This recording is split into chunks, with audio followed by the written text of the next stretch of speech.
The first thing Zhang Xiaoyang did upon returning to the pre-apocalypse time was steal his girlfriend's bride price money to buy an unfinished building. Everyone around him thought he was crazy, but only he knew that in a month, the apocalypse would come, and 80% of humans on Earth would turn into zombies. The surviving humans would frantically scramble for supplies. Zhang Xiaoyang planned to turn this unfinished building into a fortress of doom to withstand the tides of the apocalypse. In his previous life, Zhang Xiaoyang had spent a year doting on his girlfriend, only to be betrayed by her after the apocalypse began. She fed him to the zombies with her own hands. When he opened his eyes again, he found himself back before the cataclysm. His girlfriend was questioning him about why his name wasn't on the deed and if he still loved her. Zhang Xiaoyang looked around and realized he had returned to a time before the apocalypse. In his previous life, he had been manipulated into scams, losing the inheritance left by his parents and ending up living on the streets. Later, as the world entered the apocalyptic era, Zhang Xiaoyang and his friends created a safe zone. However, Kui Jin, pretending to be a disaster victim, deceived Zhang Xiaoyang's sympathy but was actually a spy sent by the enemy. At that moment, Kui Jin's voice pulled Zhang Xiaoyang back to reality. That 400,000 bride price. Kui Jin demanded. Xiaoyang suppressed the anger in his heart, knowing now was not the time for revenge. Without waiting for the other party to finish speaking, Zhang Xiaoyang directly kicked Kui Jin out. Kui Jin was shocked, thinking, isn't this guy my simp? When did he become so powerful? Zhang Xiaoyang looked at the time. There was still a month left before the doomsday outbreak. He needed to make preparations in advance. Suddenly, he heard a mechanical voice in his head. Final system in activation. Please complete the task as soon as possible and own a piece of land. Prepare supplies for a whole year. Mission reward, 10 points. Seeing this, Zhang Xiaoyang felt relieved. He had a system, and he could also redeem points for rewards. He opened the system mall and found items like fitness enhancers, a doomsday cultivator supply box, and 3 options for the protagonist supply box. Just then, his stomach growled. He remembered that in his last life, he had scaled down on food every day to prepare materials for Kui Jin, leading to malnutrition. Thinking of this, he directly ordered takeout from Baolong, planning to eat more since the world would end in a month. That night, Zhang Xiaoyang faced a table full of delicious food delivered via courier. Suddenly, his cell phone rang. He picked it up and saw it was a call from his girlfriend, Manjuya. Zhang Xiaoyang just got on the phone when he heard Manjuya yelling, accusing him of failing and even being reluctant to give family property to Kui Jin. She criticized him for saying he loved her, claiming Kui Jin just tested him a little. If he wanted to admit his mistake, he needed to bring the deed and 1 million and kowtow. Zhang Xiaoyang got angry upon hearing this and directly replied, "What the hell are you two? Also worthy of testing me?" After scolding them, he hung up the phone. He calmly thought about the system mission, to own a piece of land and turn it into a strong fortress. The base needed to be hard to attack and close to water and forests. The next day, he went to the sales office. A female saleswoman was just getting ready to welcome Zhang Xiaoyang. When the sales manager behind her ordered her to go to the back to help lift boxes. She glanced at Zhang Xiaoyang, feeling a bit awkward, and said she also had a client to attend to. However, the sales manager, looking down on Zhang Xiaoyang, said with disdain, "A sick poor loser like him? I bet he can't even afford a floor tile. If he can, I'll eat my words."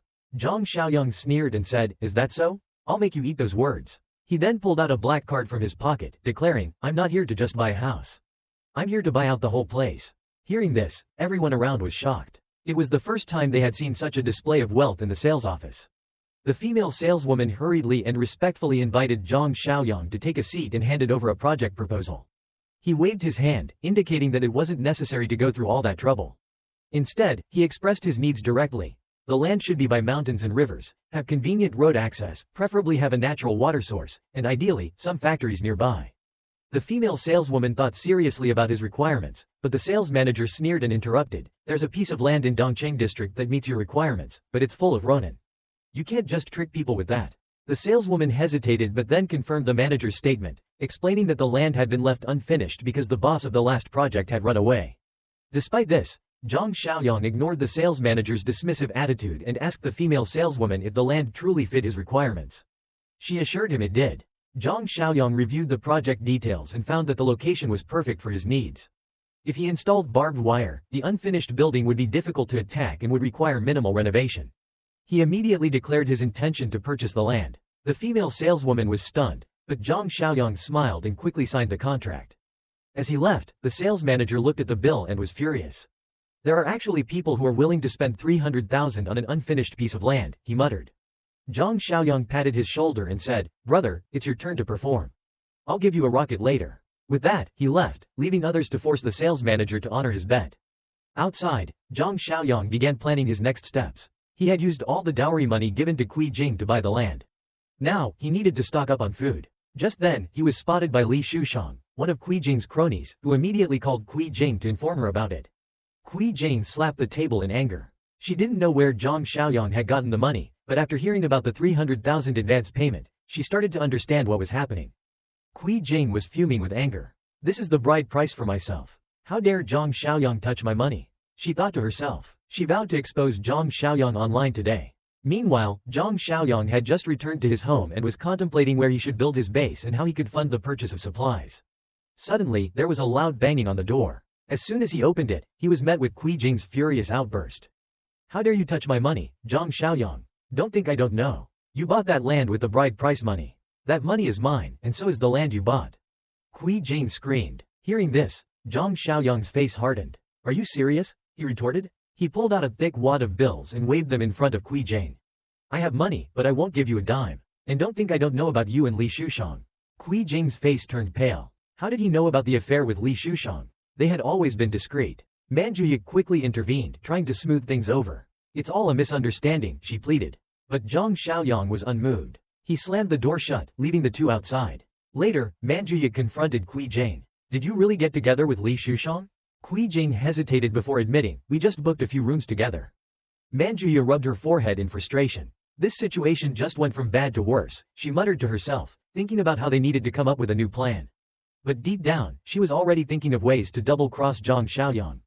The next day, Zhang Xiaoyang took his blueprints to the construction site and asked the contractor how long it would take to complete the transformation. The contractor, upon seeing the detailed plans for a wired power grid, titanium alloy explosion-proof doors, and thickened bulletproof glass, was taken aback. Did you offend someone? This is some serious fortification, the contractor remarked. Just tell me how much it will cost to finish it in a month, Zhang Xiaoyang demanded. The contractor hesitated. It's difficult to complete such an extensive project in a month, but it's not impossible. It will require additional funds. Zhang Xiaoyang promised a total of 20 million, with a 5 million deposit to be paid within a week. Just then, Manhwa appeared, wrapping her arms around Zhang Xiaoyang's arm. Brother Zhang, this is where you bought it. What a nice view. Are you planning to build a villa here? Zhang Xiaoyang looked at her coldly. In his past life, this green tea bitch had coaxed him into losing everything. In this life, he was determined to make her repay double. What I do here has nothing to do with you, he said, pushing her away and heading straight to the construction site to direct the workers.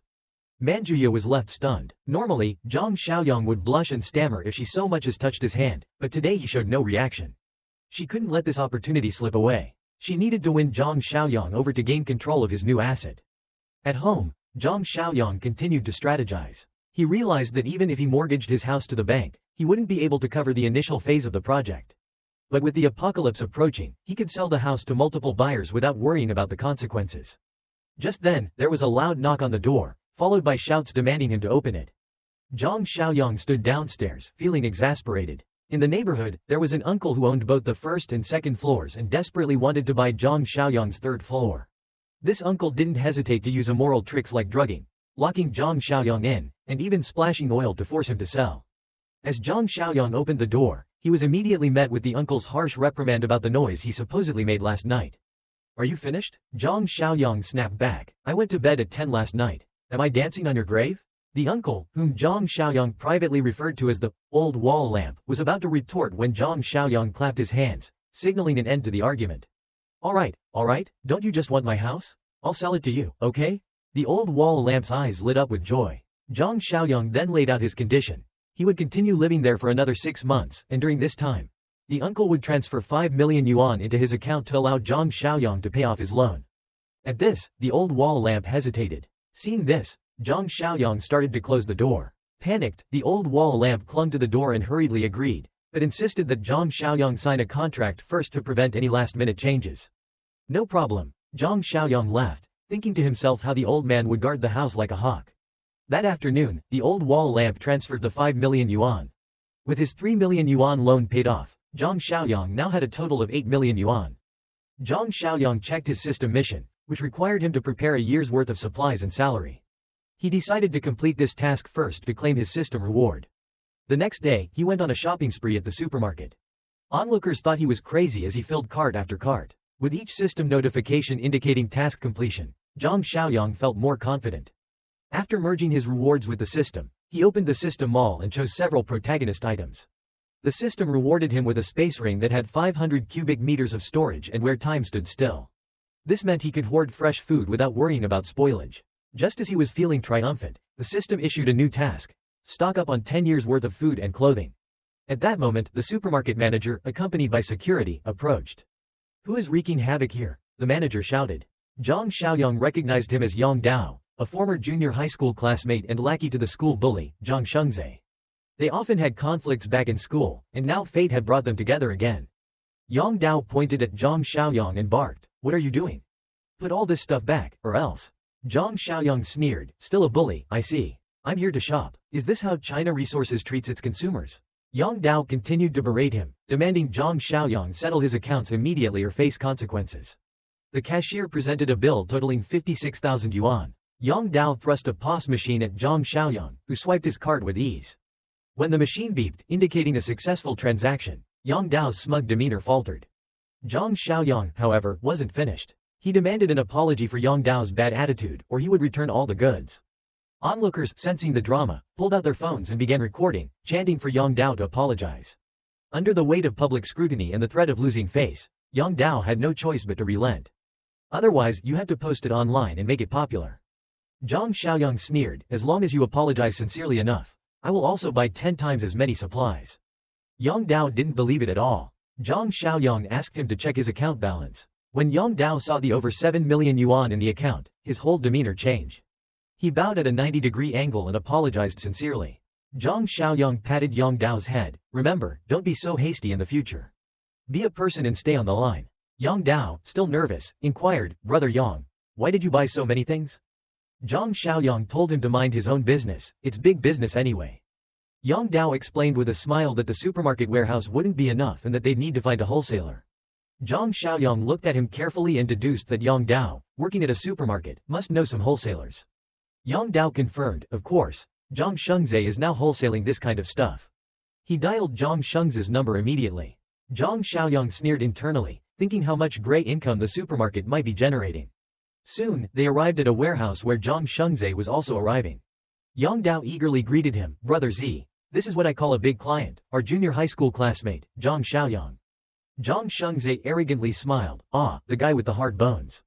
He looked Zhang Xiaoyang up and down, then pressed Yang Dao's head. "This is the big customer with lots of goods?" Zhang Xiaoyang smiled, "It seems my temperament isn't impressive enough to shock even an illiterate person who looks down on people." Zhang Shengzai, angry, grabbed his collar, "How dare you call me illiterate?" Yang Dao hurriedly intervened, "Brother Z, calm down. He didn't mean it, he's just joking." Zhang Shengzai kicked Yang Dao aside, "You don't have to say anything." Zhang Xiaoyang, uninterested in wasting time, asked Zhang Shengzai to quickly show the payment account. After a few minutes, Zhang Shengzai saw the 1 million yuan deposit in his account and was stunned. Zhang Xiaoyang looked at him coldly, "That's just a deposit. I have a 5 million yuan order including firewood, rice, oil, salt, snacks, and drinks. The balance will be paid once all the goods arrive." Zhang Shengzai sneered, thinking of a batch of 2007 food he just received, perfect for Zhang Xiaoyang to clear out. He led them inside the warehouse, offering a 10% discount on the wholesale price. Zhang Xiaoyang examined the goods and found most of them were old 2007 stock. Zhang Shengzai smiled awkwardly, "If you include all these 2007 foods, how about a 50% discount?" Zhang Xiaoyang immediately refused, "This 5 million yuan is to buy the best stuff. As for these 2007 foods, I'll take them at your 50% discount, but the payment will be settled in 1 month." Zhang Shengzai, puzzled, asked if Zhang Xiaoyang had any channels since he wanted so much 2007 food. Zhang Xiaoyang patted his shoulder, "Ask less about my affairs. Just deliver the goods, I'll send you the address later." Then Zhang Xiaoyang's phone rang. He answered in classical Chinese, discussing the sale of a house. After briefly telling Zhang Shengzai the details, he left to meet the buyer non-stop. The old man buyer handed Zhang Xiaoyang a 400,000 yuan deposit and a contract, saying, "I can accept the condition of moving in after 3 months. Let's sign the contract now."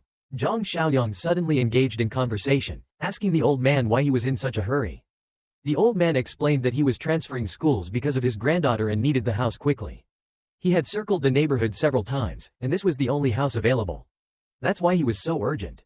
Zhang Xiaoyang smiled slightly and signed his name on the contract. The old man couldn't help but smile when he saw the signed contract.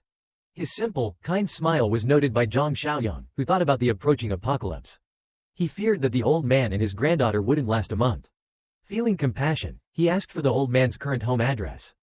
The next day, Zhang Xiaoyang went to the construction site to inspect the progress. He saw that the warehouse had been built and nodded in satisfaction. He called Zhang Shengzai and instructed him to deliver all the goods. That night, Zhang Xiaoyang looked at a warehouse full of supplies and smiled. The system prompted that 10 years of food and clothing had been completed, earning him 20 points. He immediately opened the system mall and received a new box containing the ability to awaken. Without hesitation, he exchanged it and obtained the supernatural mind eye, which could detect whether someone was an enemy.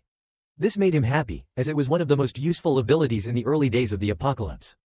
The system then released a new task, armed to the teeth, with current progress at 0%. Zhang Xiaoyang laughed, thinking of his next steps. That evening, he went to the black market to buy some weapons but unexpectedly found Li Shushang also buying fake emerald bamboo there. It seemed Qi Jing was foolish enough to be deceived by such things. Soon, he approached a knife vendor and asked if there were any hard goods available. The boss handed him a knife, implying that hard goods had to be cut by oneself. Zhang Xiaoyang smiled and indicated he wanted something harder. The boss, seeing his sincerity, led him inside to discuss privately. Inside, the boss showed him a few pistols, but Zhang Xiaoyang was not satisfied. He wanted to buy 2 million yuan worth of weapons and had already paid a 200,000 yuan advance. The boss, sweating nervously, asked what Zhang Xiaoyang did to need such a large order. Zhang Xiaoyang explained that such tasks used to be managed by his subordinates, and he was just a little sick now. He asked the boss to focus on whether he could fulfill the order or not. The boss cautiously agreed, locking the door and closing the curtains.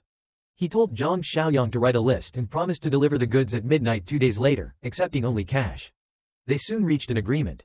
As Zhang Xiaoyang stepped out, he saw Li Shushang approaching. Recalling recent events where he had been cold towards Qi Jing, he figured Li Shushang was there to sell some heirloom dishes.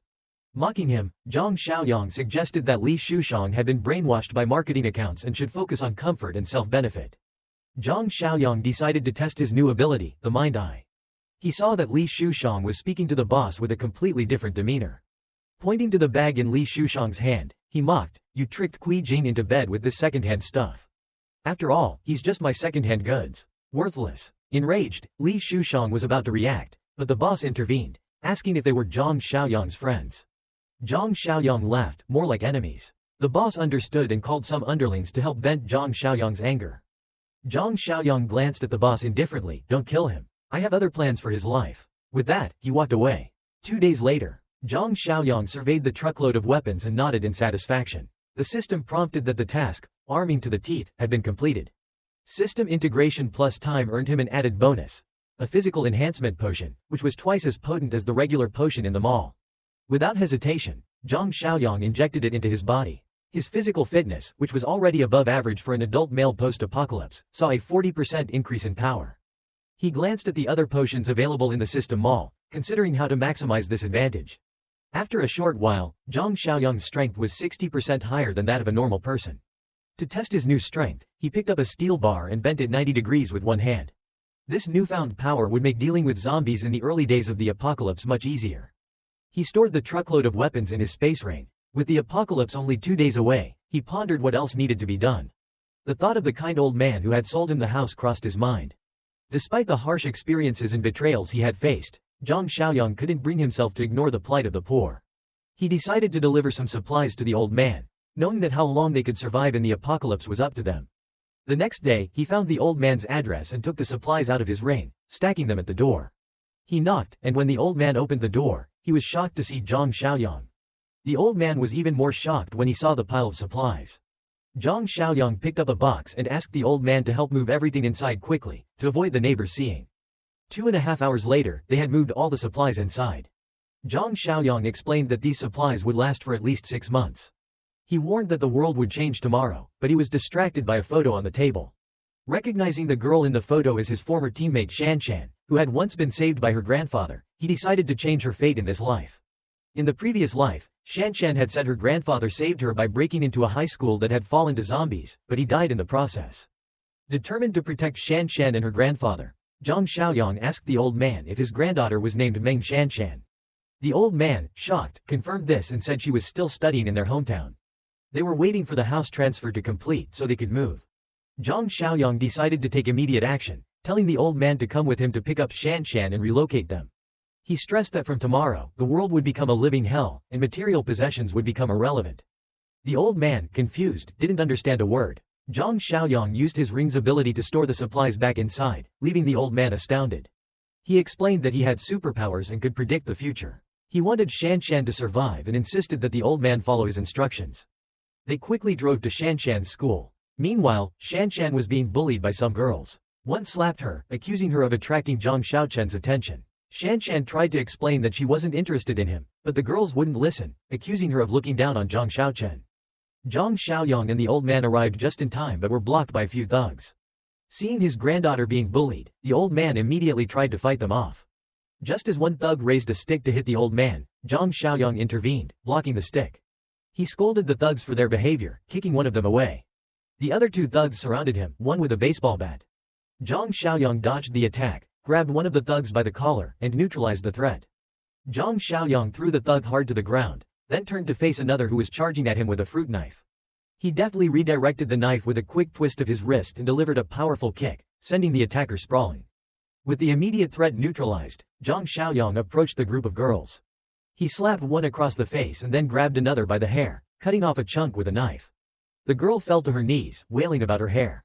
Zhang Xiaoyang's expression was cold and stern. "Long hair will only become a burden," he said. "You'll realize in a few days that short hair can save your life."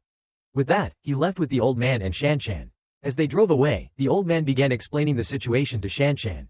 He told her about the impending apocalypse, but Shanshan was skeptical, thinking Zhang Xiaoyang was making it all up.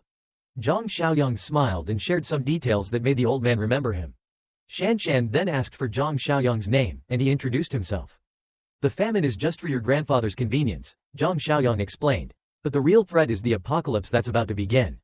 Shanshan was still doubtful until Zhang Xiaoyang asked her to check the latest videos on her phone. She found videos of rabies patients attacking people and other strange occurrences.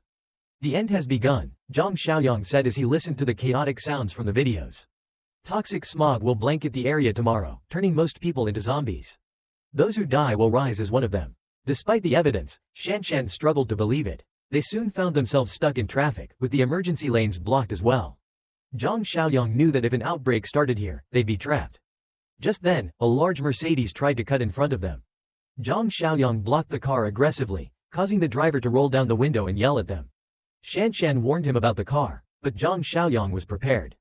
As the Mercedes tried to force its way in, he swerved to block it again, making the driver furious. Enraged by the driver's reckless behavior, Zhang Xiaoyang decided to act. He got out, approached the car with a weapon, and intimidated the driver into backing off. They then continued on their way. That night, they finally reached Zhang Xiaoyang's fortress. Shanshan and the old man were awed by the sight. Zhang Xiaoyang advised them to rest, warning that starting tomorrow, life would become increasingly difficult. The next morning, Zhang Xiaoyang stood by the window, watching the scenery. Shanshan joined him, relieved not to have a morning shift. Zhang Xiaoyang smiled and invited her to learn about the fortress. He showed them the reinforced concrete barriers and pure steel doors, explaining that the fortress was impenetrable without heavy weapons. He stressed that no one could enter without his consent. Any survivors seeking help would be placed in temporary shelters. Next, he took them to the food warehouse. "The supplies here should be varied as needed," he said, ensuring they understood the importance of managing the resources. Zhang Xiaoyang activated his mind-eye skill, sensing that both the old man and Shanshan trusted him deeply. He decided to entrust them with the most important responsibilities. "These supplies must be managed carefully," he advised. "They must never fall into the wrong hands." The old man nodded solemnly. Just then, the system issued a new task. Zhang Xiaoyang noticed the system's new task: find and rescue your partner Zhang Kai from your past life. The arrow on the window indicated a location in the city, prompting him to immediately set off in that direction, instructing Shanshan and the old man to adhere strictly to the fortress's rules. Meanwhile, Zhang Kai was at a KTV, singing with his classmates. While heading to the bathroom, he accidentally bumped into a blonde girl. Apologizing, Zhang Kai didn't expect her companion, a burly man, to react aggressively. The man kicked the girl, prompting Xiaopeng, another student, to confront him. The man dismissed Xiaopeng's concerns with arrogance, claiming he was untouchable. A waiter intervened, urging the man and his entourage to leave. Despite the situation, Zhang Kai and his friends quickly returned to their private room. Zhang Kai attempted to defuse the tension, advising his friends to avoid escalating the situation. However, the man and his group re-entered, targeting Zhang Kai and his friends. They were soon overwhelmed and controlled by the man's goons. One of Zhangqi's friends threatened to call for help, but the man retaliated by smashing a wine bottle. At that moment, Zhang Xiaoyang arrived at the KTV. He marveled at the opulent surroundings and